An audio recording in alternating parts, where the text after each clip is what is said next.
Y'all, we live in difficult times. There's war, political unrest, the pandemic, poverty, families being torn, communities ripped by gun violence and people dying every day, police, injustice. It's all bringing so much pain.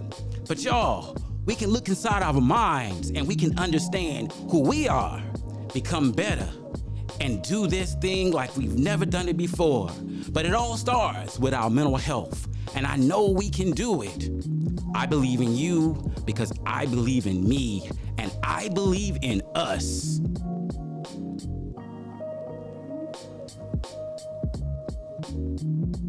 Hello, and welcome to another episode of Therapy is Life, where thinking, feeling, and experiencing well-being is what we do. Today, we have with us Dr.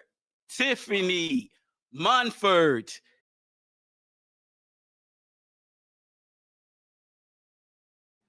And you know what? When you hear those things, it helps you understand why movements to talk about it and get it out there more were critically important, because so much of it goes, don't talk Yes. about it. You know, we don't talk about these things. It's a secret, and so many people, girls and boys, women, you name it, go their whole life and they're never able to deal with it, and they blame themselves. You have all this shame, this doubt, and and fear about experiences that they shouldn't have had to go through in the first place. It's just so unfortunate. And then we And, blame and, I, the victim. and I think the thing is, Dr. Jennifer Gomez came up with this cultural betrayal trauma theory. Mm-hmm. And part of it explains why we don't have these conversations, right? Because just by nature of proximity, when we're talking about Black survivors of sexual assault, especially if we're talking about Black women and girls, it's likely gonna be by somebody who looks like us. It just Yeah. is, because proximity. It's not because there are people in our community who are more prone to sexual assault than others. It's just, who do you have access to? And because of Exactly. that, we have like this intercultural pressure, because we know what the world does to people who look like us, right? So I don't Right. want to put you in these systems. I don't want to take another person away from our community to put you to put you in legal systems, to put you out in society that already has a negative view of our community. And so there's this pressure not to have these conversations, and then also kind of dealing within yourself of this cultural betrayal that this is a place where I should be safe. Like, these are my people. And so you Right. begin to kind of have doubts about yourself. Your community puts pressure on you. And so it just doesn't become this open place that should allow you to process what has happened. And ultimately, who do you trust then? Yes. If you can't trust Mhm. your own folks, who are you going to Right. trust? Absolutely. And that, Absolutely. and I guess that moves into how how sexual abuse influences our social and emotional development, you Mhm. know, Mhm. and realizing that it really stunts our growth. Mhm. I believe in my studies, uh, the earlier on one experiences sexual abuse, it could lead to emotional deficits in emotional maturity. So thus somebody could be 35, but they're still 15, the age that they were abused at. I think that anytime that you experience significant forms of trauma, Mhm. it is going to um, kind of arrest you in certain areas of development. And whether it's how you see intimacy, how you emotionally regulate, how you engage in interpersonal relationships, how you manage distress, I think it's going to show up, just because there is something about, again, trauma that is going to have that impact on who you are. Yes, exactly. Exactly. With that being said, um, let me ask you this. Mhm. It's kind of like off subject a little bit, but Okay. doing what you do on a day-to-day basis, how do you keep your mind, body, and soul together? Uh, I think it's hard, right? Because we worry about compassion fatigue and burnout, and I think it does impact how you see the world, right? You Hmm. don't have blinders on, and so sometimes kind of having to catch myself, because I remember one time when my kids were younger, and it was we were talking about getting childcare, and my ex-husband was like, they have to be a girl, and they have to be this, and I said, that if you're talking about sexual assault, girls are more likely, if they engage in sexual assault, to perpetrate on someone through babysitting. Like, it's those things that no one else is thinking about, right? You know, I think a lot of times I try to make sure that I am intentional in finding moments of joy, doing things that like speak to me, that make me happy, whether it's with my kids, whether it's with my friends. I I actually, one of my weird quirks is I like listening to this podcast about black women who kill people. It's called Sisters Who Kill, like stuff that I should not help me decompress. But I'm like, oh, Is this is this the dark side of you? right. Like Sisters Who Kill podcast is like my Shadow jam. My coming jam. out. Mariah and Taz. But so yeah, I read, I listen to music, I walk, I spend time with my kids. I make a point to, you know, also understand when I need to take breaks, because, you know, in some of the work that I do, I don't deal with it as much as I used to. But in like the private work that I do, that's all I do. So Mhm. just being able to take breaks from it, I think, is important. And it's hard because when you don't have as many people who are doing the work as is needed, you feel like you have to show up all the time. But then you have to Mhm. recognize, if I don't show up at my best, then I shouldn't show up at all, and I can cause harm. So some of it is recognizing me not showing up sometimes is actually beneficial to the people and organizations that I'm trying to serve. Sometimes I like to think about it like this. Being, I would say it just like this, being selfish actually restores you so you can be Yes. selfless. Yes, absolutely. Absolutely. So with that being said, let's talk about uh, another component of what you do, social justice. Yes. Mm.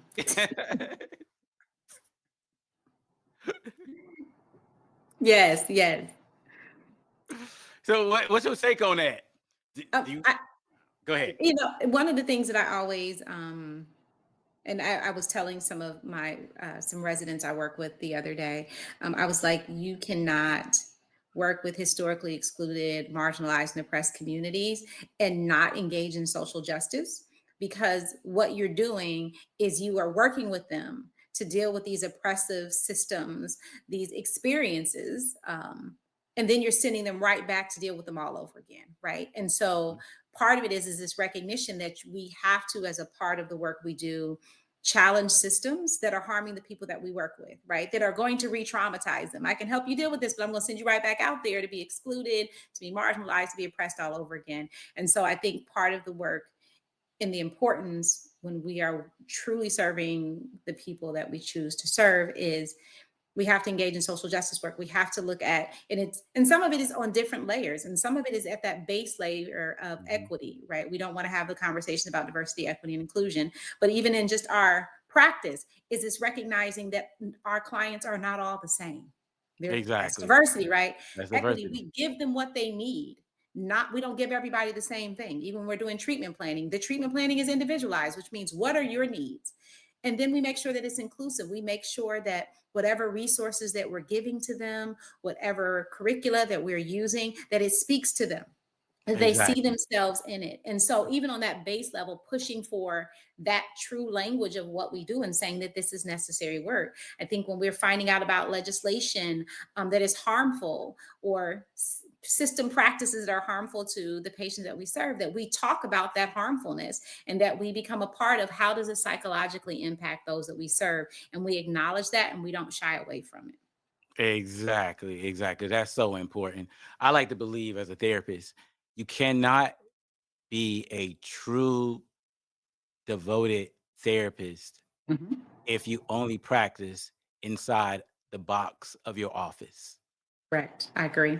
if you're only in your Mhm, box, because mhm, you how can you really understand and really help your clients get better mhm, if mhm, that's all you want to do is talk to them about their feelings and emotions and mhm, some coping strategies and mhm. not really assist them in trying to navigate systems that might Yeah, be adversarial to them. I mhm, think it's just absolutely. impossible. So we got to do that. Social justice. All right. On a not so serious note, but important note, in this curricula, of course, your daughters helped you develop this. How did that happen? Woo, initially, it started out as a project. I was working on a grant for an organization, and I was supposed to do a training. And then they're like, "Well, we don't really want a training. We want a curriculum." And I was like, "Yeah, that ain't what we paid for here, right?" And so, because those are very different. But then I realized that I'm a firm believer, if something doesn't exist and you have the ability, you make it exist. And so um, I constantly present on Black girlhood, um, and kind of what the needs are. I have been a part of some reviewing programs who were seeking funding, and the work that they were doing. I'm like, there needs to be kind of something. I think that we have a lot of people out there who are passionate and want to do the best work, but at the same time, it's like it's not the foundation isn't research, right? It isn't what we have learned about Black girls. And so we're kind of just doing the best that we can. And so I said, well, let me dig deeper into the research about all the topics. When we're talking about gender, racial socialization of Black girls, when we're talking about trauma, when we're talking about relationships, when we're talking about, their risk behaviors, we want to have these conversations, right? But when we're talking about colorism and identity and all of those things, what does the research say about this as it Mm, relates to how this shows up for Black girls? So when I started saying I wanted to do this, my youngest actually is the one who started critiquing. mm, And so I said, well, how about you write this with me, right? And so kind of going through and what are the topics that really we need to make sure that we do. And so, okay, we think that these are the topics. Now, what is the research saying about this and how this shows up for Black girls?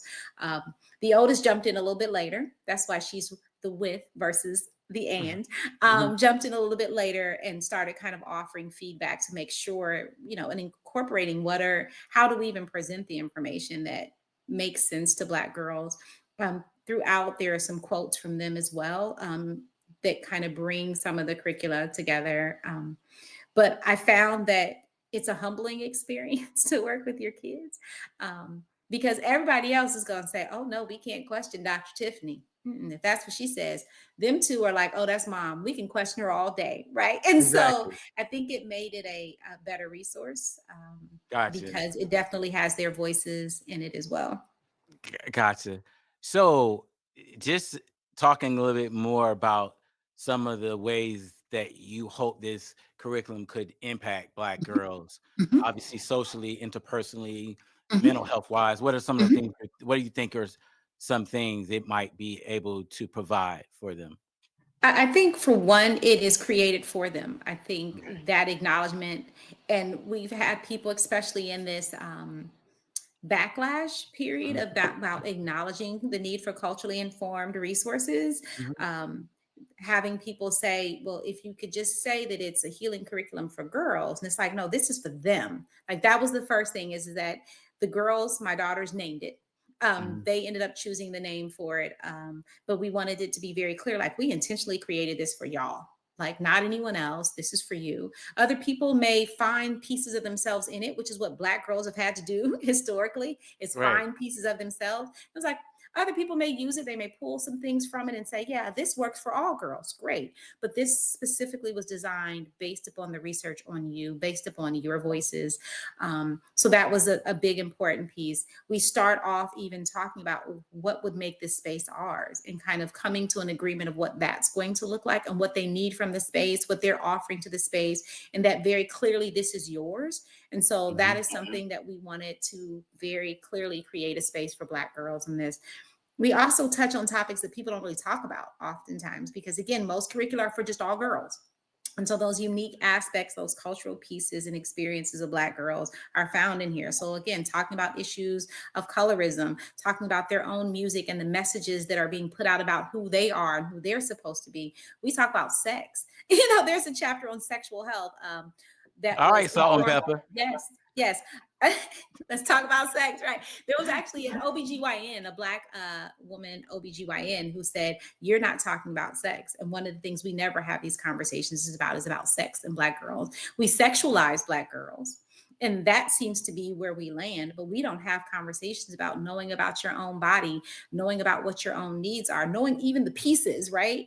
And so we also have conversations rooted in them that oftentimes they're not able to have. And so we wanted to make sure that we did that as well. That's what's up. You know what? I love everything you're saying, and I just want to add this. When people have an issue with someone defining something as Black, the first question I want to ask them is why is that in the first place? Because in America, what? Black people were Black people, and we had to develop our culture and our identity around Yep. being Black people. We didn't have our African tribes or families to identify ourselves around. No, that was script. So we had to identify ourselves around being Black, and we built the culture Yes. from chitlins to hip hop to And I think it's a unique neo soul. culture, right? Yes, That's been influenced by, I mean, I think at times we recognize, we don't know it, but there are pieces of the African diaspora that have come with us that we right, didn't know the meanings of, and they show up, but they shift based upon who we are here, right? right, In our experience, and then we also just kind of have the experiences of slavery and Jim Crow and all of those things that have also shaped who we are, that right, makes it a exactly. unique culture, right? Like, to me, Blackness is this unique experience that has been informed by slavery, the African diaspora, the Caribbean, all of these different pieces that have come together, that make us uniquely who we We are. are. And I think that it's a beautiful thing. Not the Exactly. experiences that shaped it sometimes, but just that culture that we have been able to develop out of struggle and out of trauma. We have been able to make something that is uniquely us, and I Yeah. love that for us. Yeah. You know what? A while ago, something I learned from you, and I always remember this idea of being resilient. And it was like, I remember that. It was like, you know what? It's nice to be resilient, but you don't want to have to always be resilient. No. And we talk about that too. Like, there's resilience and resistance, right? Resilience Hmm. is, this is how the world is, learn to cope with it, right?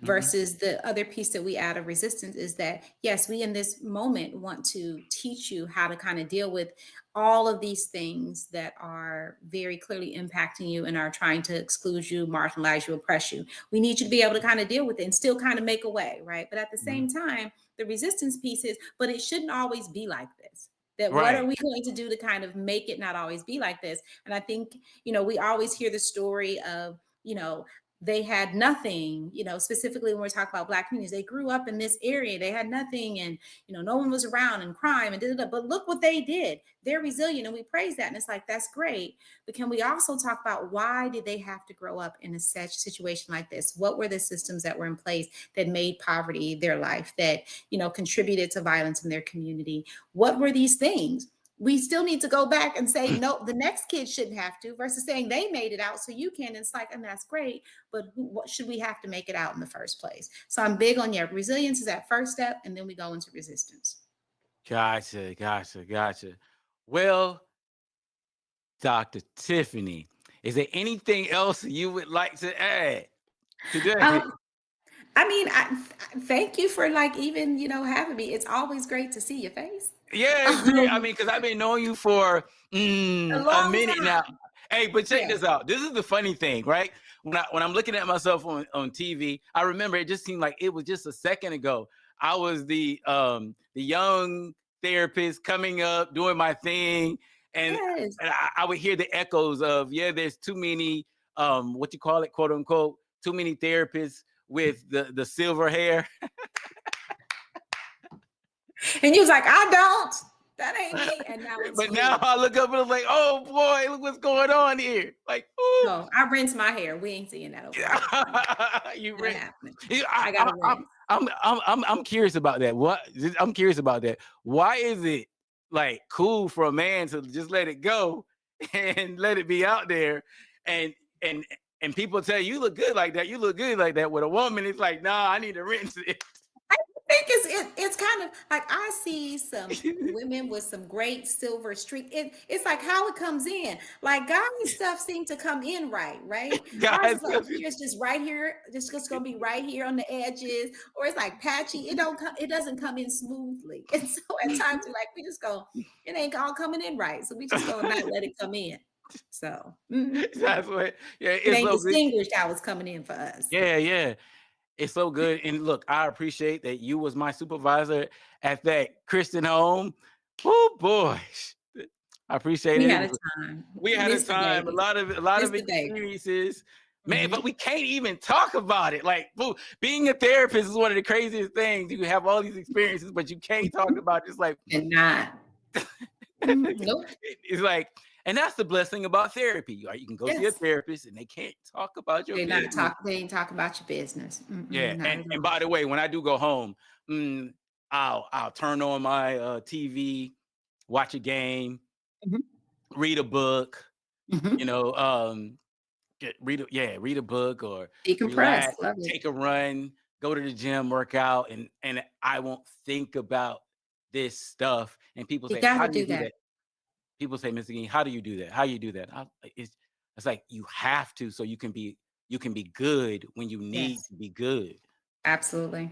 Gotta But do it. we got to do it. But anyway, look, this won't be the last time because you know what? I want to talk to you a little bit more about that being a feminist thing. I really want to Black dive. feminist. Yes. Like, get into Womanist all that. day. You know, as we said, girls, they rule the world, right? I'm trying. Try. Yeah. So, Dr. Tyffani, how can we find you?